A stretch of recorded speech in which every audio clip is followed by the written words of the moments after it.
Hello guys, Ram Ram Saran है। तो आज का टॉपिक है कि कनाडा में एक महीने के आसपास का खर्चा कितना आता है। तो अप्रोक्स सबसे मेन चीज़ होती है, वो होती है लोकेशन, कि हम किस लोकेशन पे रह रहे हैं। तो उसमें फर्स्ट चीज़ आती है, अगर हम बड़ी सिटी में रहेंगे जैसे वैंकूवर, सरी, तो फिर उसके अकॉर्डिंग एक्सपेंसेस थोड़े ज़्यादा होंगे। तो पहली चीज़ होती है रेंट। सबसे जो मेन खर्चा होता है वो रेंट ही होता है। रेंट जैसे अगर हम प्राइवेट रूम लेते हैं और या फिर बेसमेंट अगर ये लेते हैं, तो इसका 600 से 1200 तक खर्चा आ सकता है मेनली। लेकिन ये इजी हो सकता है अगर हम रहें तो शेयरिंग में। और फिर आता है कि हमारा ग्रोसरीज का बिल।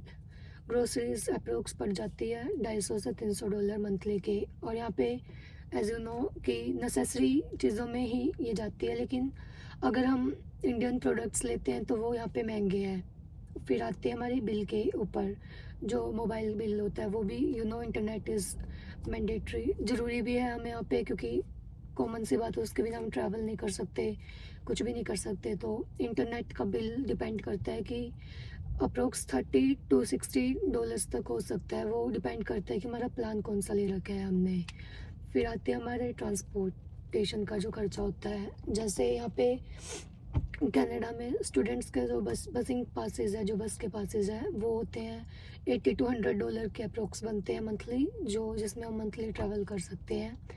वो कॉलेज की साइड से भी बन जाते हैं और यहाँ पे अलग से भी एक ऑफिस होता है, वहाँ पे बन जाते हैं। तो ये हो गया हमारा ऑलमोस्ट बस का खर्चा, क्योंकि यहाँ पे ट्रांसपोर्टेशन बहुत महंगा है, एज यू ऑल नो। तो फिर बचता है कि एंटरटेनमेंट भी ज़रूरी है लाइफ में। तो उसमें अप्रोक्स अगर $100-150 भी हम मान के चले तो भी बहुत ज़्यादा खर्चा हो जाता है। इन सभी को मिला के ऑलमोस्ट मंथली एक्सपेंस होता है हमारा 1500-1600 के आसपास।